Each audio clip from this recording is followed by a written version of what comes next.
नमस्कार।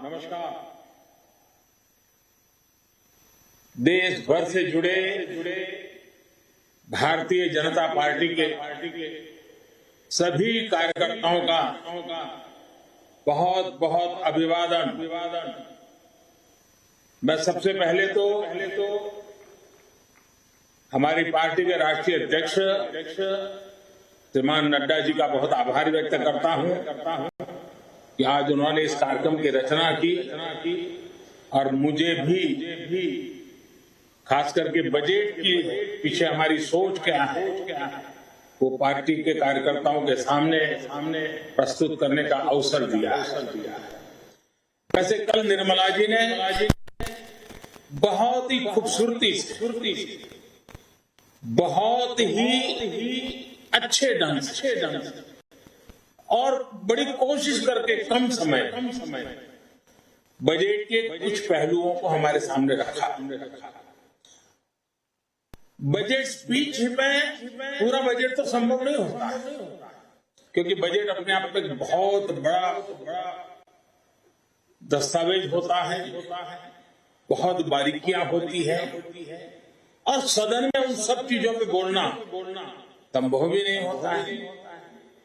मैं भी आज आपसे जो बात करूंगा वो भी शायद बजट का एक बहुत छोटा सा हिस्सा बोल पाऊंगा क्योंकि इसमें इतने विषय होते हैं, लेकिन जब विभागवार चर्चाएं होती हैं और ये साल भर का काम है उसको 1 घंटे में बता देना बड़ा कठिन होता है।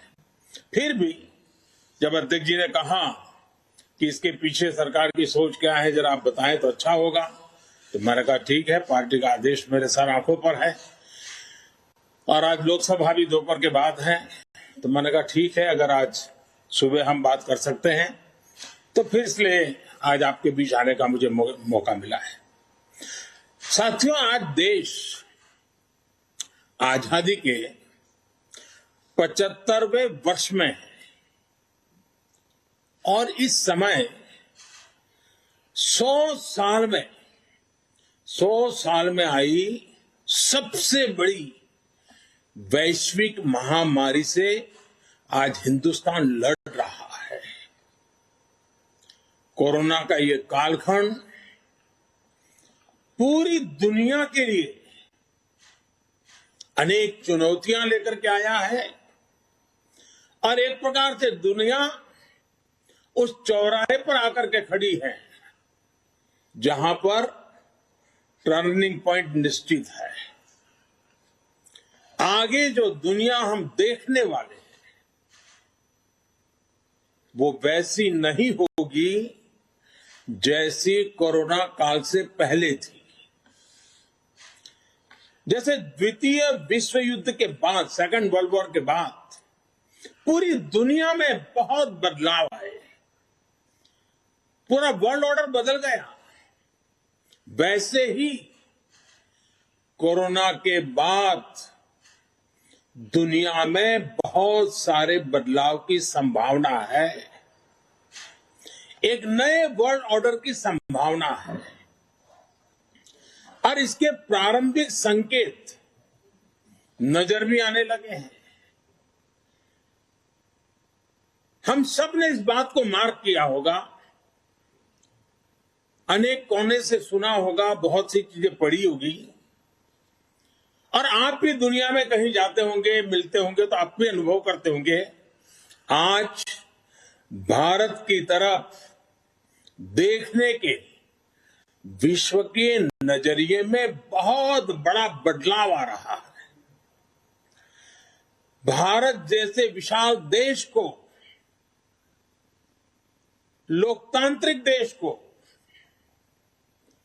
और इतने बड़े समाज में इतनी बड़ी विविधताओं को संभालते हुए चल रहे देश को अब दुनिया के लोग भारत को अधिक मजबूत रूप में देखना चाहते हैं और इसलिए पूरा विश्व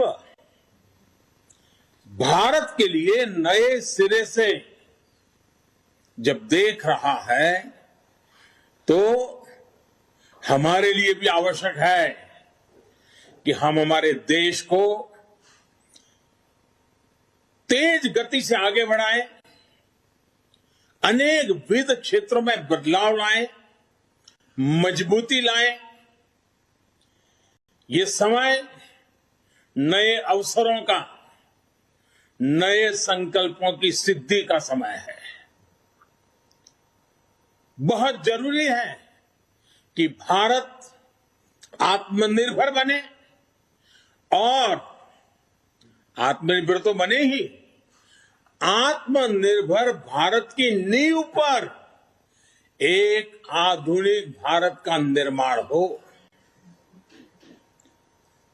कल जैसा मैंने पहले कहा, निर्मला जी ने जो बजट पेश किया है,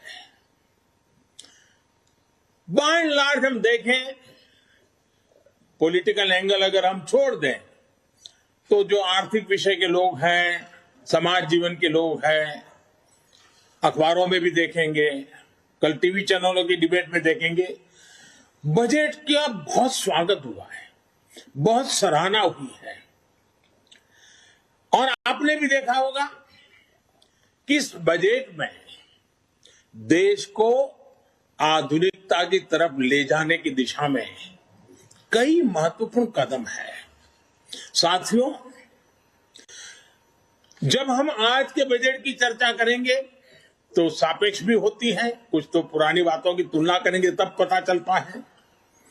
बीते 7 वर्षों में जो निर्णय लिए गए, जो नीतियां बनी, पहले की जिन नीतियों में गलतियों को सुधारा गया, उस वजह से आज भारत की अर्थव्यवस्था का निरंतर विस्तार हो रहा है। 68 साल पहले भारत की जीडीपी 1,10,000 करोड़ रुपए की थी। आज भारत की अर्थव्यवस्था 2,30,000 करोड़ के आसपास की है। वर्ष 2013-14 में भारत का एक्सपोर्ट 2,85,000 करोड़ रुपए होता था। आज भारत का एक्सपोर्ट 4,70,000 करोड़ रुपए के आसपास पहुंचा है। 7 साल पहले करीब $275 बिलियन का विदेशी मुद्रा रिजर्व हमारे देश के पास था। आज देश का विदेशी मुद्रा रिजर्व $630 बिलियन को पार कर गया है। वर्ष 2013 में देश में $36 बिलियन का विदेशी निवेश एफडीआई था। पिछले साल ये $80 बिलियन को पार कर चुका है। कोरोना के इस काल में भी भारत ने अपनी अर्थव्यवस्था की मजबूती से दुनिया का एक विशेष रूप से ध्यान आकर्षित किया है। आज भारत दुनिया के उन देशों में है जहां के इकोनॉमिक इंडिकेटर्स में बहुत तेजी से सुधार आ रहा है और फंडामेंटल्स मजबूत है। इस साल का बजट इसे और गति देने वाला है। साथियों, जब गरीब को मूलभूत सुविधाएं मिलती हैं तो वो अपनी ऊर्जा, अपने विकास, देश के विकास में लगाते हैं। इस बजट का भी फोकस गरीब, मिडिल क्लास और युवाओं को बुनियादी सुविधाएं देने और आय के स्थायी समाधानों से जोड़ने पर है। हमारी सरकार मूलभूत सुविधाओं के सैचुरेशन पर काम कर रही है और ये बात मैंने लाल किले पर से भी कही थी। अब मैं एक छोटा उदाहरण देता हूं, जैसे जल जीवन मिशन। अब हम हमेशा सुनते आए हैं, गांव में, घर में, समाज में, सरकार में, राजनेताओं में, सब में क्या सुनते हैं? हर कोई कहता है जल ही जीवन है। सुनना तो बहुत अच्छा लगता है, लेकिन यह भी सच्चाई है, पानी की दिक्कत, पानी की कमी, गरीब के जीवन की, महिलाओं के जीवन की सबसे बड़ी चुनौतियों में से एक है और आजादी के 75 साल के बाद भी है। किसान को भी, छोटे किसान को खासकर, पानी के बिना बहुत दिक्कतें हैं। हमारी सरकार के प्रयासों से आज देश में करीब करीब 9 करोड़ ग्रामीण घरों में नल से जल पहुंचने लगा है और इसमें से करीब करीब 5 करोड़ से ज्यादा पानी के कनेक्शन जल जीवन मिशन के तहत पिछले 2 वर्ष में दिए गए हैं। अब बजट में घोषणा की गई है कि इस साल करीब 4 करोड़ ग्रामीण घरों को पाइप से पानी का कनेक्शन दिया जाएगा। और जब ग्रामीण घर की बात आती है तो उसमें अधिकतम समाज किसानी से जुड़ा हुआ होता है, खेत के काम से जुड़ा हुआ होता है। उसका समय बचेगा, माताओं बहनों का समय बचेगा, वो कृषि के समय में अपना योगदान दे पाएगी। इस पर पानी पहुंचाने के लिए, घरों में पानी, मेरी माताओं बहनों को कष्ट से मुक्ति दिलाने के लिए पहले करीब 40,000 करोड़ से ज्यादा खर्च किया था। अभी 60,000 करोड़ रुपए से ज्यादा खर्च किए जाएंगे। कभी हमारे देश में हमारी माताओं बहनों को, गांव को पानी के लिए 1 लाख करोड़ रुपया खर्च करके आगे बढ़ना ये छोटे निर्णय नहीं है। देश के अलग अलग हिस्सों में नदियों को लिंक करने के अनेक प्रस्ताव इस बजट में हैं।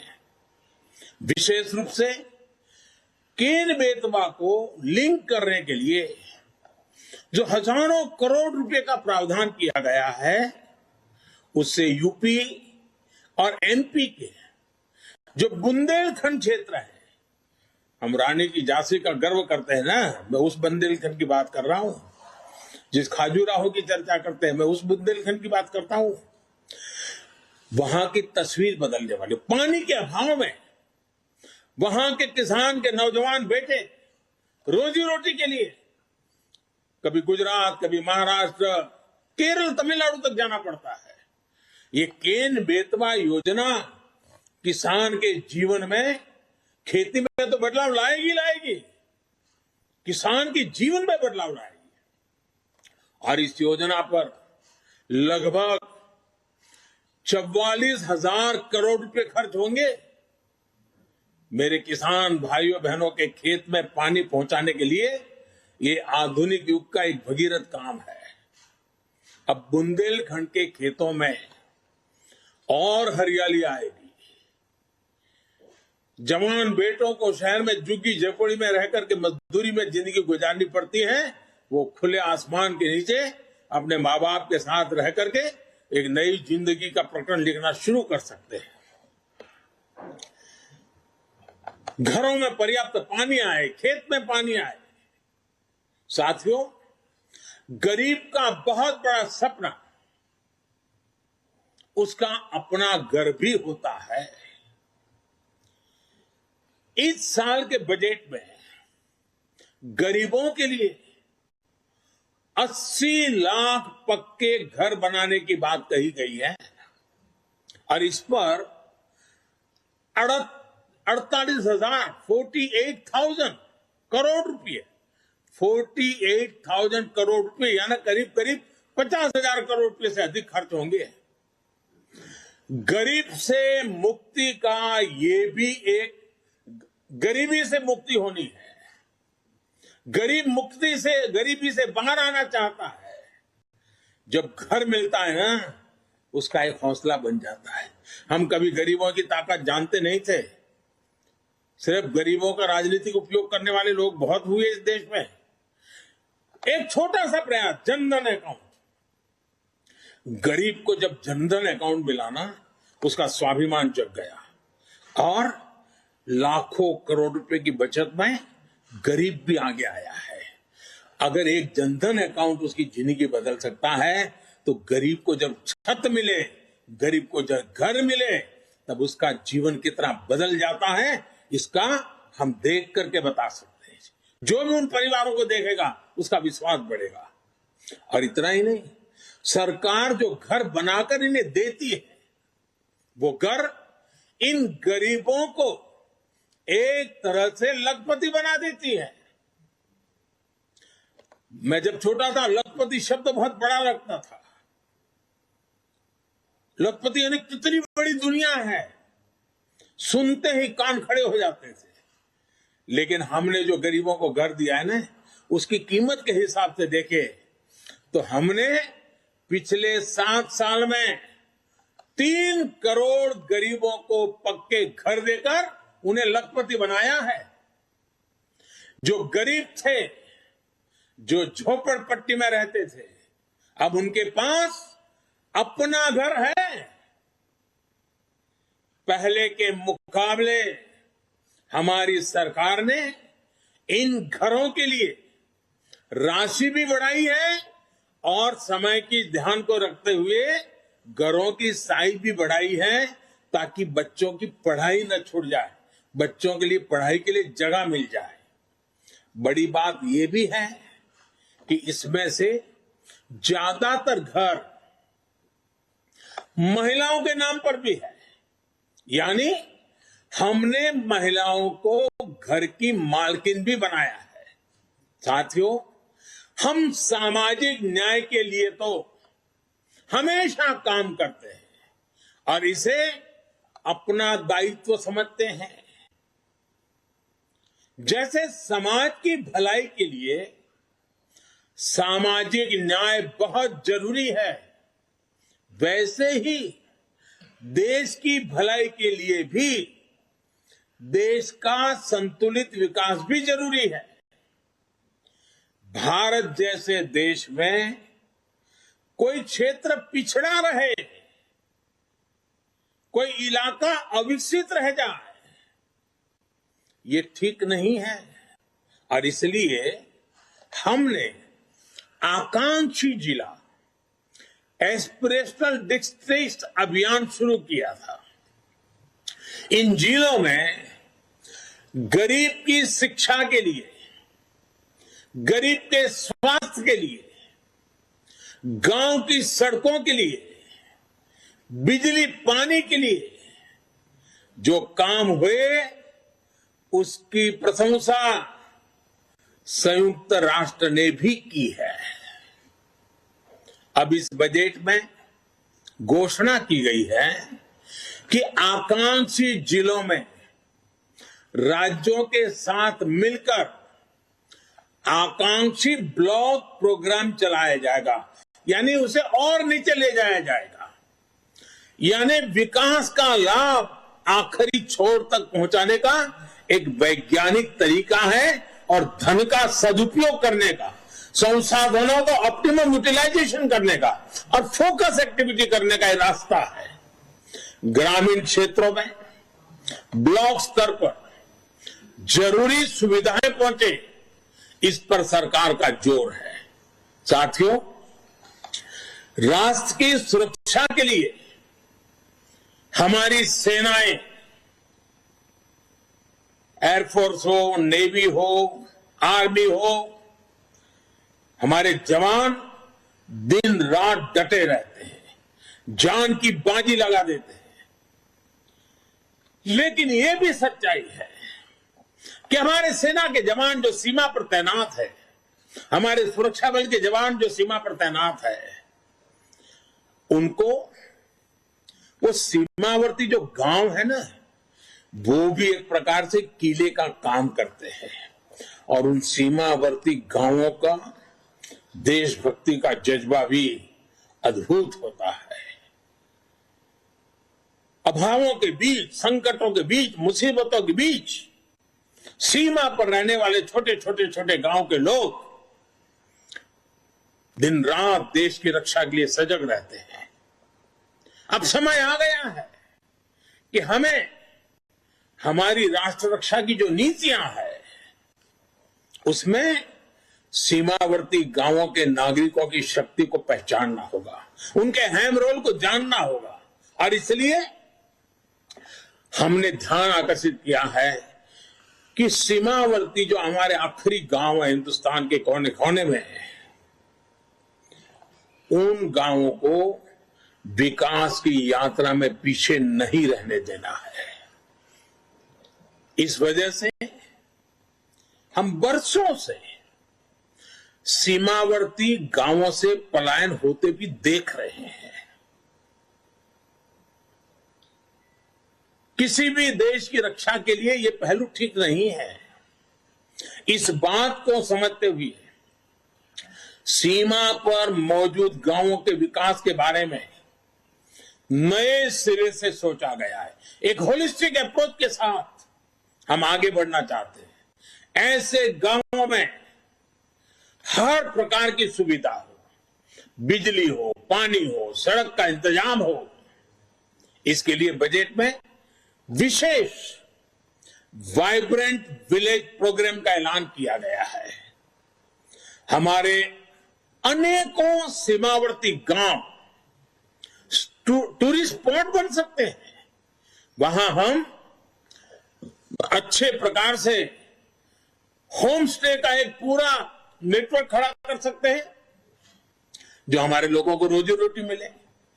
प्रकृति प्रेमियों के लिए भी ये हमारे सीमावर्ती क्षेत्र हैं, वो आकर्षण का केंद्र बन सकते हैं। और मैंने तो गुजरात में कच्छ में रणोत्सव करके देखा है कि अगर उन आखिरी गांवों को हम वाइब्रेंट बना दें तो सुरक्षा की दृष्टि से भी बहुत लाभ होता है। अब हमारा उत्तराखंड देखिए, उसकी सीमा ऊपर के गांव, हमारा लेह लद्दाख देखिए, हमारा अरुणाचल देखिए। ये वाइब्रेंट विलेज प्रोग्राम इन सभी गांवों को बहुत मदद करेगा। इसके साथ साथ होलिस्टिक अप्रोच होने के कारण एनसीसी का भी एक नया विचार हुआ है। एनसीसी के लिए खर्च होता है, बड़े शहरों में एनसीसी होती भी है। अब हमने तय किया है कि सीमावर्ती गांव, वो जो ब्लॉक होगा और वहां जो स्कूल होगी नजदीक में, हम एनसीसी का वहां केंद्र शुरू करेंगे, एनसीसी की गतिविधि चलाएंगे, ताकि ये सीमा पर रहने वाले बच्चे एनसीसी से ट्रेन होकर के भविष्य में आसानी से सुरक्षा बलों में जाकर के राष्ट्र रक्षा का नेतृत्व कर सकते हैं। इन पहाड़ी क्षेत्रों के हमारे बच्चों की ताकत बहुत बड़ी होती है। साथियों, राष्ट्र रक्षा से जुड़े एक और बड़े अभियान की बजट में घोषणा की गई है। ये है पर्वतमाला परियोजना। ये हिमालय के क्षेत्रों में आधुनिक कनेक्टिविटी और आधुनिक इंफ्रास्ट्रक्चर को विस्तार देने वाली है। इससे पहाड़ों में आवाजाही भी आसान होगी, टूरिस्टों के लिए जाने की सुविधा तो होगी। वहां अगर तीर्थ क्षेत्र है तो वहां जाने वाले तीर्थयात्रियों को सुविधा होगी, लेकिन साथ साथ हमारी सेना को तो लगातार उन क्षेत्रों में जाना होता है, उनके लिए भी बहुत सुविधाजनक होगा। इसका बड़ा लाभ हमारे हिमाचल, उत्तराखंड, जम्मू कश्मीर, लेह लद्दाख, नॉर्थ ईस्ट के हमारे कुछ क्षेत्र वहां के भाइयों बहनों को मिलेगा। हमारे पहाड़ों के लोग बहुत प्रतिभावान होते हैं, बहुत परिश्रमी होते हैं। सेना से लेकर खेलों तक, व्यापार से लेकर कृषि तक, कितने ही क्षेत्रों में देश को उनकी क्षमता और प्रतिभा का लाभ मिलता है। ये हमारा सौभाग्य है कि हमें उनके लिए काम करने का मौका मिल रहा है। वर्तमान से हम जब पर्वतमाला से पहाड़ी क्षेत्रों में पर्यटन को बढ़ावा मिलेगा और साथ ही पर्यावरण की भी सुरक्षा बढ़ेगी। नॉर्थ ईस्ट को लेकर भी पीएम डिवाइन नाम से एक बड़ी योजना की घोषणा बजट में की गई है। साथियों, आज समय की मांग है कि भारत की कृषि भी आधुनिक बने, नए तौर तरीके अपनाएं, किसान पर बोझ कम हो। देश की कृषि को टेक्नोलॉजी आधारित और केमिकल फ्री बनाने के लिए बड़े कदम इस बजट में उठाए गए हैं। बीते बजट में हमने किसान रेल और किसान उड़ान की सुविधा सुनिश्चित की। अब किसान ड्रोन किसान का नया साथी बनने वाला है। इसके लिए एफपीओ के माध्यम से किसानों को खेत में ही उचित किराए पर ड्रोन और दूसरी मशीनरी उपलब्ध कराई जाएगी। ड्रोन टेक्नोलॉजी से किसान को तो मदद मिलेगी ही, उत्पादन का रियल टाइम डेटा भी प्राप्त होगा। इससे जुड़े स्टार्टअप्स को फंड करने के लिए नाबार्ड के माध्यम से एक विशेष फंड की मदद भी दी जाएगी।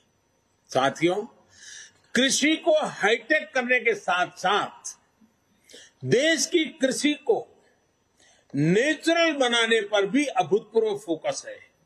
दोनों पहलू पर हम बल दे रहे हैं। आधुनिक हो, टेक्नोलॉजी हो, खर्च में बचत हो, साथ साथ बैक टू बेसिक, हमारी ये धरती माता बर्बाद न हो, हमारी धरती माता की उपजाऊ शक्ति खत्म न हो, और इसलिए केमिकल मुक्त खेती, प्राकृतिक खेती। साथियों, इसके कारण किसानों की जो खेत में इन्वेस्टमेंट खर्च होता है, लागत घटाने में बहुत बड़ी मदद मिलेगी। कृषि को ये अधिक लाभकारी बनाएंगे। साथ साथ ये बीमारियों से मुक्ति दिलाने का बहुत बड़ा अभियान भी है, जिसका सबसे अधिक लाभ हमारे छोटे किसानों को होगा। देश के अनेक हिस्सों में जीरो बजट प्राकृतिक खेती पर काम चल रहा है। छोटा किसान, और हमें ये देखना होगा, जब हम किसान की बात करते हैं तब हमारी प्राथमिकता छोटा किसान ही रहनी चाहिए। 80-85% हमारे छोटे किसान हैं। अगर एक बार हमारा छोटा किसान मजबूत बनता है, ताकतवर बनता है, देश की ग्रामीण जीवन बदल जाता है। और इसलिए हमने इस पर बहुत ध्यान केंद्रित किया है। हमने देखा है देश में कौन सी बातें हम सुनते आए हैं। गरीबी हटाने की बातें तो हुई, लेकिन होता क्या था, और वो गलत होता था, मैं नहीं कहता।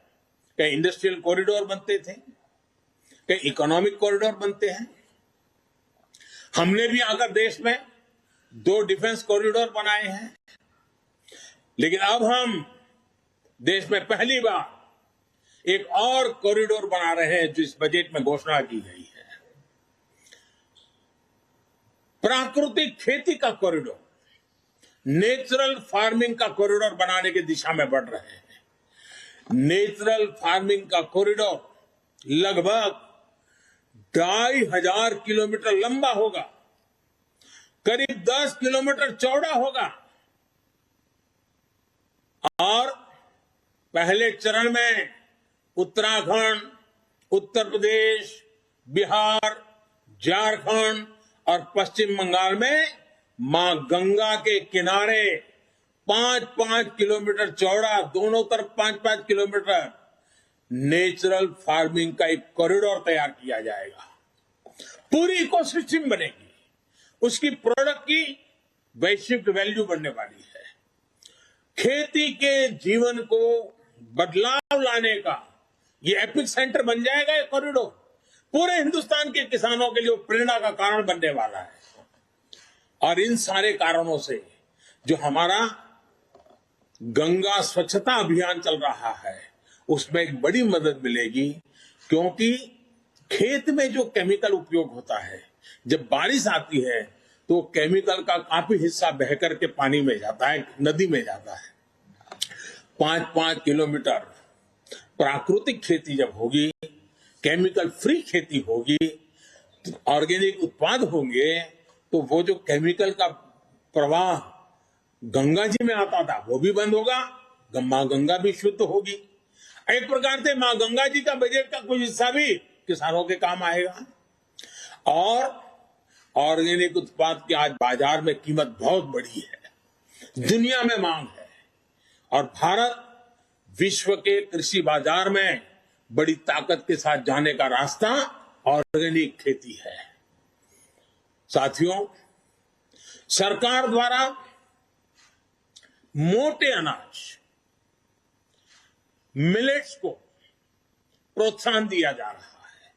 और हमें न भूलें कि हमारा जो छोटा किसान है उसमें से अधिकतम किसान हमारे, या हमारे जो आदिवासी भाई बहन जो किसान है, या हमारे गांव में किसी दलित के पास अगर जमीन है वो छोटा किसान है, वो मोटा अनाज ही उनको पैदा किए बिना कोई चारा नहीं होता, क्योंकि बाकी कुछ सुविधाएं नहीं होती। दलित और आदिवासी किसान साथी अगर एग्रो फॉरेस्ट्री और प्राइवेट फॉरेस्ट्री अपनाना चाहते हैं तो उनके लिए भी विशेष मदद का प्रोविजन किया गया है। साथियों, अनाज के साथ साथ हम देखिए कृषि प्रधान देश है। जय जवान जय किसान इस मंत्र ने हमें ताकत दी है, लेकिन ये भी सच्चाई है कि आज हमारा देश 80,000 लाख करोड़ रुपए का तेल, खाने का तेल बाहर से लाना पड़ रहा है, क्योंकि हमारी आदतें बदलना दी है। पुरानी सरकारों ने ऐसे निर्णय किए कि हम आयाती तेल पर निर्भर हो गए। उसी प्रकार से पल्सीज, हमारे यहां जो वेजिटेरियन सोसाइटी है उसको प्रोटीन के लिए, कुपोषण के लिए लड़ाई लड़ने में हमारे लिए पल्सीज की बहुत, दाल है, मूंग है, उड़द है, चना है, इसकी बहुत जरूरत होती है। अब हमारे लिए आवश्यक है कि हम खाने के तेल में आत्मनिर्भर कैसे बने, हम दाल पल्सीज में आत्मनिर्भर कैसे बने। और इसलिए खाने के तेल में आत्मनिर्भरता के लिए एक राष्ट्रीय मिशन अभी अभी देश में प्रारंभ किया गया है। और हर साल जो लाखों करोड़ रुपए हम खाद्य तेल खरीदने के लिए विदेश भेजते हैं, वो पैसे मेरे देश के किसानों के व्यय जाए। जो खेती में पसीना बहाने वाला हमारा किसान है उसके नसीब में आए, उसलिए हम योजनाओं पर बल दे रहे हैं। अन्नदाता को ऊर्जादाता बनाने का भी एक बहुत बड़ा अभियान निरंतर चल रहा है, जिसके माध्यम से खेत में ही सोलार पैनल लगाने के लिए मदद दी जा रही है। आदिवासी किसानों को भी वनोपज से अधिक लाभ हो, इसके लिए बड़े स्तर पर वन धन योजना सफलता के साथ चल रही है और बजट से उसको बल भी दिया जा रहा है। साथियों, सरकार ने हमेशा किसानों के हित में हर जरूरी कदम उठाए है। अब आप देखिए बजट में रिन्यूएबल एनर्जी का खर्चा पड़ेगा, लेकिन उसमें एक महत्वपूर्ण खर्चा है किसानों के लिए सोलर पंप, अगर सोलर पंप हम सबसे ज्यादा किसानों के पहुंचाएंगे, सूर्य शक्ति से चलने वाला पंप, किसानों को रात को जागना नहीं पड़ेगा, दिन में ही अपने खेती कर लेगा, पानी पहुंचा देगा, शाम को परिवार के साथ अपना समय बिता पाएगा और उसका खर्च भी कम हो जाएगा। इसके लिए भी सोलर पंप का बहुत बड़ा बजट हमारे किसानों तक हम पहुंचा रहे हैं। साथियों, पिछले बजट में फर्टिलाइजर की सब्सिडी 80,000 करोड़ रुपए से भी कम रखी गई थी, 79,000 करोड़। लेकिन कोरोना के कारण अंतर्राष्ट्रीय कीमतों में सप्लाई चेन में गड़बड़ होने के कारण बहुत बड़ा उछाल आया। अब जहां हम करीब 80,000 करोड़ का प्रावधान किया था, हमें 60,000 करोड़ और लगाने पड़े। करीब करीब 1,40,000 करोड़ रुपया फर्टिलाइजर के लिए, जो पहले कभी नहीं करना पड़ा था। इसलिए क्योंकि फर्टिलाइजर का दाम बढ़ा है, लेकिन वो किसान पर बोझ न बने, इसलिए सरकार ने उसको झेला ताकि किसानों की लागत न बढ़े, उन पर अतिरिक्त बोझ न आए। और इस बार इस सब्सिडी को 79,000 से बढ़ा करके 1,05,000 करोड़ रुपए किया गया है, ताकि मेरे किसान भाइयों बहनों को फर्टिलाइजर के लिए संकट का सामना न करना पड़े। और आने वाले कुछ दिनों में हम एक नई योजना लेकर के आ रहे हैं, नैनो फर्टिलाइजर। किसानों की बहुत बड़ी मदद करने वाला एक बहुत बड़ा अहम, हमारे वैज्ञानिकों की मदद से हमने अनुसंधान किया है, जो इस बजट में भी इसका सीधा उल्लेख नहीं किया है, लेकिन उस दिशा में हम काम करने वाले हैं। इसी प्रकार एमएसपी को लेकर भी अनेक प्रकार की बातें फैलाई गई हैं, लेकिन हमारी सरकार ने बीते सालों में एमएसपी पर रिकॉर्ड खरीद की है। सिर्फ धान की ही बात करें, धान की, जो सीधे सीधे छोटे किसान की जिंदगी से जुड़ा हुआ है, और छोटे किसान की खेती जेब के लिए नहीं, जीवन के लिए होती है। सिर्फ धान को ही अगर बात करें तो इसी सीजन में किसानों को एमएसपी के रूप में 1.5 लाख करोड़ रुपए से अधिक मिलने का अनुमान है। बजट में प्रावधान किया गया है कि 2,37,000 करोड़ रुपए का एमएसपी किसानों के बैंक खाते में सीधे ट्रांसफर किया जाएगा। इस साल के बजट में पीएम किसान सम्मान निधि के तहत 68,000 करोड़ रुपए का प्रावधान किया। 68,000 करोड़ रुपया सीधे डायरेक्ट बेनिफिट ट्रांसफर के द्वारा किसान के जेब में पहुंचने वाला है। और ये राशि भी पिछले साल की अपेक्षा ज्यादा है। इसका लाभ भी देश के 11 करोड़ से अधिक किसानों को होगा, और छोटे किसान के लिए तो ये रकम बहुत बड़ी होती है, उसको खेती में कुछ करने के लिए हिम्मत देती है। हमारे ग्रामीण क्षेत्र को, हमारे किसानों को बेहतर सड़कों का भी विशेष लाभ मिलने वाला है। प्रधानमंत्री ग्राम सड़क योजना का बजट पिछले वर्ष की तुलना में 36% बढ़ाया गया है। वहीं रेलवे भी छोटे किसानों की मदद के लिए विशेष प्रावधान करने वाली है। साथियों, नए संकल्प लेना, उन्हें पूरा करने, और पूरा करने के लिए जी जान से जुट जाना युवाओं की स्वाभाविक प्रवृत्ति होती है। भाजपा युवा आकांक्षाओं और युवा सपनों को समझती है। ये इस बजट में भी स्पष्ट रूप से दिखता है। इस बजट में स्टार्टअप्स के लिए टैक्स बेनिफिट को आगे बढ़ाया गया है। युवा इनोवेशन, रिसर्च एंड डेवलपमेंट को लेकर जितने भी प्रावधान इस बजट में किए गए हैं वो युवाओं को इनोवेट करने के लिए प्रोत्साहित करेंगे। मैंने खेती में जिस ड्रोन टेक्नोलॉजी की पहले चर्चा की वो भी एग्रीटेक स्टार्टअप्स को प्रोत्साहन देगा। डिफेंस के क्षेत्र में स्टार्टअप्स हो या फिर डिजिटल करेंसी जैसे प्रावधानों से फिनटेक से जुड़े स्टार्टअप, ये युवाओं के लिए अनंत संभावनाएं बनाने वाले हैं। और स्टार्टअप की विशेषता है, स्टार्टअप जॉब क्रिएटर भी होते हैं।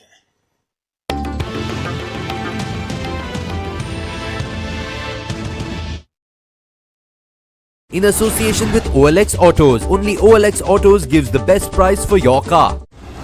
In association with PolicyBazaar.com.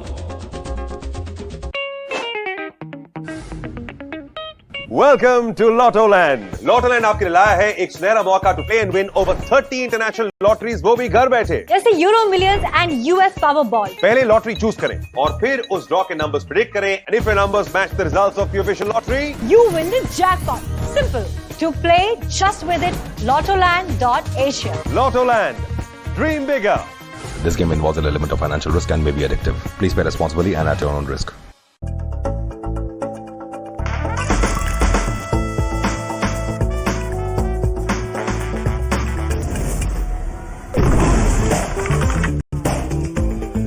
Always paranoid, mate.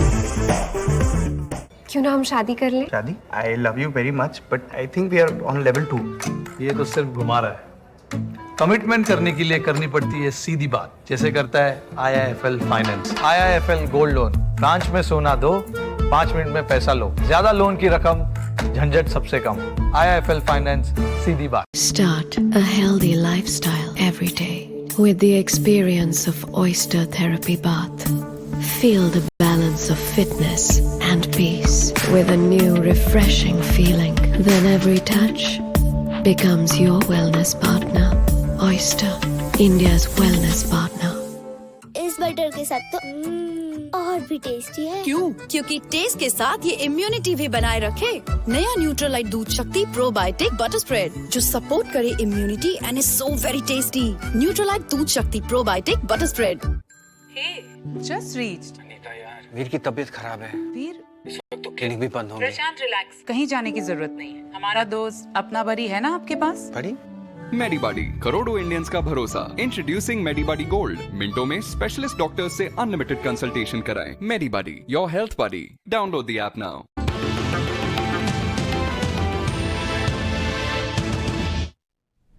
तो प्रधानमंत्री नरेंद्र मोदी अपनी बात रख रहे थे और बजट से आम जनता को क्या मिलेगा इस पर प्रधानमंत्री नरेंद्र मोदी अपनी बात कर रहे हैं। नागरिकों, महिलाओं को विशेष रूप से बहुत सुविधा होगी। और हम जानते हैं हमने एक पूरे देश का किसानों के लिए डिजिटल मार्केट प्लेटफॉर्म खड़ा किया है, इनाम। अब इनाम योजना के तहत जो किसान कारोबार करता है उसको भी अपनी फसल बेचने के सारा कारोबार पोस्ट ऑफिस में ही बैंकिंग व्यवस्था होने के कारण बहुत आसानी से मेरा किसान अपना कारोबार कर लेगा। साथियों, आज सस्ता और तेज इंटरनेट भारत की पहचान बन चुका है। बहुत जल्द सभी गांव तक ऑप्टिकल फाइबर कनेक्टिविटी पूरी होगी। 5G सर्विस की लॉन्चिंग भारत में ईज ऑफ लिविंग और ईज ऑफ डूइंग बिजनेस को एक अलग ही आयाम देने वाली है। मैन्युफैक्चरिंग होगी तो एमएसएमई का एक नया इकोसिस्टम खड़ा होगा।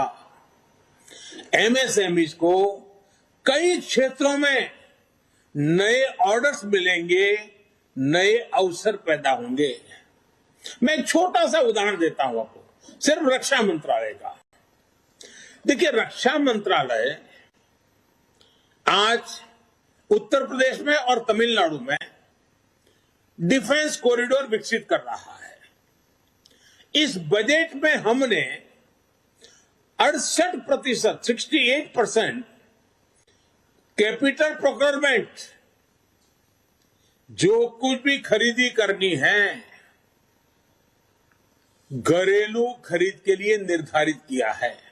इस बजट में से यहीं से लेना पड़ेगा। हर साल हजारों करोड़ रुपए के रक्षा उपकरण देश के भीतर से ही खरीदे जाएंगे। मैं वोकल फॉर लोकल जो बात करता हूं ना, वो यहां भी ले आए हैं हम। इससे हमारी हजारों एमएसएमईज को ही सबसे ज्यादा फायदा होगा। साथियों, इस बार बजट में एक बात जो सबसे खास और सबसे अलग है, वो है पब्लिक इन्वेस्टमेंट। ये कितना बड़ा कदम है और इसका असर कितना बड़ा होगा, इस बात का अनुमान आप इससे लगा सकते हैं कि वर्ष 2013-14 में, हमारे आने से पहले 7 साल पहले, पब्लिक इन्वेस्टमेंट सिर्फ 1,87,000 करोड़ का था, 1,87,000। इस बजट में ये 7,50,000 करोड़ रुपए का रखा गया है। यानी यूपीए सरकार की तुलना में 4 गुना ज्यादा। सरकार जब इतना बड़ा खर्च करेगी तो इस पैसे से क्या होगा? इससे देश में और ज्यादा निवेश आएगा और ज्यादा आधुनिक इंफ्रास्ट्रक्चर का विस्तार होगा। साथ साथ लोहा बेचने वाला, लोहा बाजार में काम करने वाला, सीमेंट बेचने वाला, सीमेंट बाजार में काम करने वाला, इस प्रकार के निर्माण कार्यों से जिनकी स्किल है उस नौजवान, यानी कितनी बड़ी इकोनॉमी की एक दूसरे में इफेक्ट पॉजिटिव खड़ी होती है। और नौकरियों के लिए तो अनेक दरवाजे खुल जाते हैं। साथियों, इसके कारण देश के लिए पूंजी तैयार होगी। सामान्य मानवी का जीवन आसान भी होगा और बेहतर भी होगा। ये सब कैसे होगा, ये समझने के लिए आप अपनी सरकार के 7 साल के काम को समझिए। 2014 में देश में 90,000 किलोमीटर नेशनल हाईवे थे। ये 90,000 किलोमीटर हाईवे पिछले 70 साल में बने थे, जबकि हमने पिछले 7 सालों में ही 50,000 किलोमीटर नेशनल हाईवे बनाए हैं। पीएम गति शक्ति मास्टर प्लान के तहत देश में हजारों किलोमीटर के नए हाईवे और बनाएंगे। इससे न केवल शहरों से लेकर गांवों और कस्बों तक बेहतर कनेक्टिविटी होगी, बल्कि इससे देश के हर कोने में इंडस्ट्री भी पहुंचेगी। इससे हर सेक्टर में लाखों नए रोजगार भी पैदा होंगे। और हम जानते हैं, एक जमाना था जहां नदी जाती थी, जहां पानी होता था, उसके नजदीक में गांव बसते थे। फिर समय बदलता गया और अब जहां हाईवेज है, इंफ्रास्ट्रक्चर है, इंटरनेट है, वहां लोग बसते हैं। इस बदलते हुए युग को हमें समझना होगा और इससे ये जो रचना हो रही है वो लॉजिस्टिक सपोर्ट के लिए बहुत बड़ी ताकत हो जाती है। आज अगर हमारे देश में कोई उत्पाद विदेश भेजनी है, मानो फल सब्जी हमारा किसान भेजना चाहता है, लेकिन अगर 6 दिन तक वो ट्रैवलिंग करता रहेगा तो कौन खरीदेगा? ये रोड रास्ते अच्छे बनेंगे तो किसान की पैदावार भी बहुत ही कम समय में अपने गंतव्य स्थान पर पहुंचाएगी और उसके कारण उसको जो आर्थिक नुकसान होता है वो भी बच जाएगा। इतना ही नहीं, इन सब कारणों के गति शक्ति के प्रोजेक्ट के कारण रियल एस्टेट सेक्टर में भी बहुत बड़ी गति मिलने वाला है। इसी तरह देश में 4 जगह पर मल्टी मॉडल लॉजिस्टिक पार्क भी बनाए जाएंगे। मल्टी मॉडल लॉजिस्टिक फैसिलिटीज के लिए 100 पीएम गति शक्ति कार्गो टर्मिनल भी विकसित किए जाएंगे। 100 पीएम गति शक्ति कार्गो, सोचिए आप। इससे उद्योगों और व्यापारों के लिए भी किसी भी चीज के लाने जाने में लगने में वाला समय कम होगा और भारत से निर्यात बढ़ाने में मदद मिलेगी।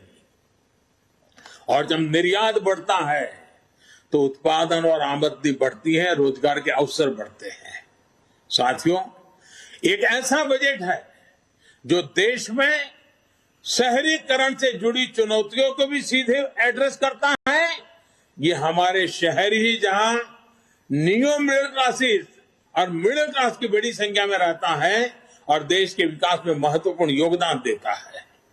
बिजनेस हो, स्पोर्ट्स हो, म्यूजिक हो, स्टार्टअप्स हो, कोई भी क्षेत्र लीजिए, टियर 2 और टियर 3 शहरों का टैलेंट आज निखर कर सामने आ रहा है।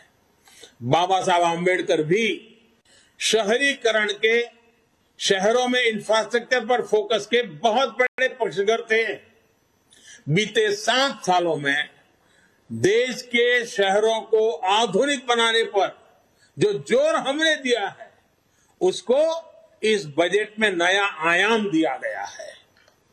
इसमें टाउन प्लानिंग, और जिसकी बहुत बड़ी सराहना हो रही है इन दिनों, टाउन प्लानिंग को री इमेजिन किया गया है और पुराने पड़े अर्बन बायलॉज में सुधार करने के लिए राज्यों को प्रोत्साहित किया जा रहा है। शहरों के प्रदूषण के प्रति भी सरकार की संवेदनशीलता बजट में रिफ्लेक्ट होती है। इसके लिए शहरों में स्वच्छ और सुविधाजनक मास ट्रांजिट सिस्टम को सपोर्ट करने पर बल दिया गया है। Clean tech, special mobility zones और बैटरी स्वैपिंग पॉलिसी भी ग्रीन ट्रांसपोर्ट को गति देगा। नेक्स्ट जनरेशन अर्बन प्लानर्स के लिए, उसके निर्माण के लिए बजट में विशेष प्रावधान किया गया है। बेहतर घर, बेहतर रोड, बेहतर मास ट्रांसपोर्टेशन सिस्टम, बेहतर स्कूल, शहरों में ईज ऑफ लिविंग को बढ़ाएगा। साथियों, ये बजट ना सिर्फ ग्रीन ग्रोथ सुनिश्चित करेगा, बल्कि ये ग्रीन जॉब को भी जनरेट करेगा और एक बहुत बड़ा विशाल क्षेत्र ग्रीन जॉब्स के लिए इंतजार कर रहा है। इसलिए इस बजट को भी कई लोगों ने ग्रीन बजट कहा है। देश में ग्रीन इंफ्रास्ट्रक्चर को फंड करने के लिए सॉवरेन ग्रीन बॉन्ड जारी किए जाएंगे।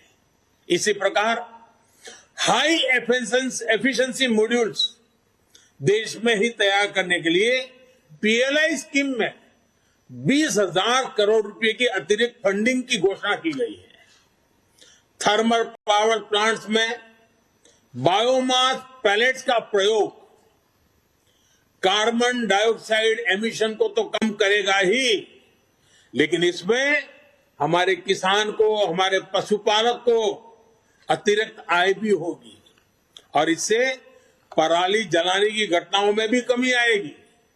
साथियों, देश के नागरिकों पर भरोसा हमारी सरकार की बहुत बड़ी खूबी है। ये भरोसा हमारी नीतियों में भी साफ दिखता है और बजट में भी साफ दिख रहा है। अब अगर किसी को इनकम टैक्स रिटर्न भरने में कोई गलती हो जाती है, कोई कंप्यूटर एरर हो जाता है, प्रिंटिंग एरर हो जाता है, तो वो 2 साल के भीतर भी सरकार में जाकर के कह सकता है कि मेरी ये गलती हो गई थी, मैं इसको ठीक करना चाहता हूं, तो बिना लाग लपेट के वो ठीक हो जाएगी। इसी तरह पहले अगर आपको अपनी कंपनी बंद करनी होती थी, हमारे देश में कंपनी बंद करने में भी मेहनत होती है, 2-2, 4-4 साल लग जाते थे। हमने तय किया अगर कोई अपना कारोबार बंद करना चाहता है तो वो 2 साल से समय घटाकर के 6 महीने के भीतर भीतर कर दिया गया है। सरमार्ग में जहां जहां भी परमिशन लेनी हो 6 महीने के भीतर कर देनी होगी। इस महामारी के समय भी हमारी सरकार ने छोटे उद्यमियों की लोन की गारंटी खुद ली। यह भी हमारे भरोसे को दिखाता है। हमें भरोसा था भारत के छोटे मोटे हमारे उद्योगकार व्यापारियों पर, और इसलिए सरकार ने गारंटी ली। अब इस बजट में इस योजना को, क्योंकि हमारे व्यापारियों ने, हमारे उद्योगकारों ने सकारात्मक रिस्पॉन्स दिया, और इसके कारण उसका सही अनुभव देखते हुए उसको और मजबूत किया गया है और उसको विस्तार भी दिया गया है। इन 7 सालों में हमने 25,000 गैर जरूरी, ये समझने जैसा है, 25,000 गैर जरूरी कंप्लायंसेस को खत्म किया है। यानी आए दिन ये जानकारी लाओ, ये फॉर्म भरो, फलाना नाम लाओ, डिग्री सर्टिफिकेट लाओ, हर बार सरकार लोगों से मांगती रहती थी। 25,000 हमने निकाले हैं, और मैंने राज्य सरकारों से भी आग्रह किया है कि वे भी खोजे, बिना कारण जनता को कहां तकलीफ हो रही है, हटाओ इन चीजों को। इतना ही नहीं, भारत की संसद में करीब 1500 गैर जरूरी और पुराने कानूनों को भी खत्म कर दिया गया है। इसी भरोसे की बुनियाद पर सरकार ईज ऑफ डूइंग बिजनेस 2.0 अभियान भी शुरू करने जा रही है। साथियों, हम सभी ने बीते 2 सालों में 100 साल के इस सबसे बड़े संकट का बहुत बहादुरी के साथ सामना किया है। जैसा मैंने शुरू में कहा कि 7-8 साल पहले भारत की जीडीपी जो 110 लाख करोड़ से भी कम थी, वो आज 230 लाख करोड़ के आसपास ले आए हैं। हमारे फंडामेंटल्स मजबूत हैं, दिशा सही है और गति तेज है। एक भारतीय होने के नाते, भाजपा का कार्यकर्ता होने के नाते हमें इस बात का गर्व है कि हमने जनता जनार्दन की सेवा में कोई कोर कसर बाकी नहीं रखी है। देश की जनता हमारे ईमानदार प्रयासों को समझती है। सच्चे हृदय से जिस सेवा भाव में हम जुटे हैं, उसको भी देश समझता है। अब ये हम सभी कार्यकर्ताओं का दायित्व है कि सरकार की योजनाओं के बारे में लोगों को ज्यादा से ज्यादा जागरूक करें, बजट के बारे में भी लोगों को ज्यादा से ज्यादा जागरूक करें, और बजट का लाभ नीचे तक पहुंचे, उसमें भी स्थान पर लोगों को जागरूक करने का प्रयास करें। मुझे जैसे देश की जनता पर भरोसा है, वैसे ही आप सब कार्यकर्ताओं पर भी भरपूर भरोसा है। सालों से आपके साथ कंधे से कंधा मिलाकर काम करके आया हूं, आपके बीच रह करके बड़ा हुआ हूं। मैं आपके सामर्थ्य को भली भांति जानता हूं, आपके उत्साह उमंग को भली भांति जानता हूं। मुसीबतों के बीच भी सेवा करना के आपके भाव को मैं भली भांति आदरपूर्वक देखता रहता हूं, और इसलिए मुझे विश्वास है कि प्रगति की हमारी जो कोशिश है, विकास की नई ऊंचाइयों को पाने का जो हमारा प्रयास है, उसमें सबका प्रयास बहुत महत्वपूर्ण है। इस सबके प्रयास के लिए आप एक कैटलिक एजेंट बनकर के इस काम को आगे बढ़ाएंगे, ये पूरे विश्वास के साथ आपको बहुत बहुत शुभकामनाएं, बहुत बहुत धन्यवाद।